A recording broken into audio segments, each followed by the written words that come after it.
Hey everybody, welcome back. We're still thinking about membranes and membrane fluidity, and so I just want to have a quick few words about how organisms regulate membrane fluidity. So most organisms regulate their membrane fluidity by varying the lipid composition of the membranes. Now this is most important in organisms which are poikilothermic. Those are organisms that cannot regulate their body temperature. You and I are homeotherms. We regulate our body temperature and we get outside and it's 5 below.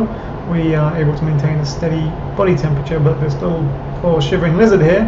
He has to bask to get his body temperature up to an appropriate temperature so that he can actually do his physiology.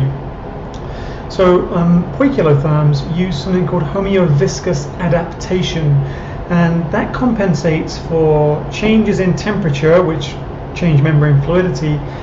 So they accommodate those changes in temperature by altering the length of the fatty acids and the degree of saturation of the fatty acids in the membrane phospholipids and sphingolipids, for example.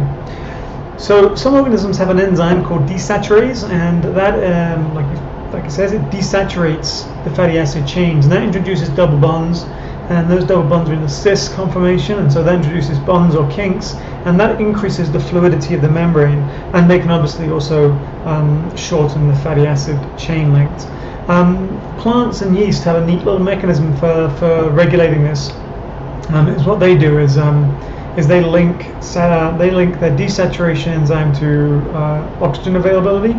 And so as temperature drops, as you know from physics hopefully, as you drop temperatures, gas solubility changes.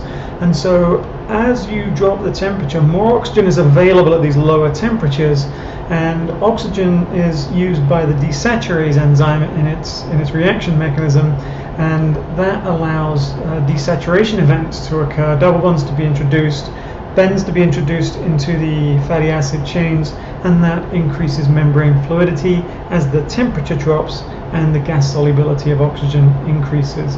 So there's just kind of some neat information about how organisms can regulate membrane fluidity. I'll leave it there and I'll see you next time.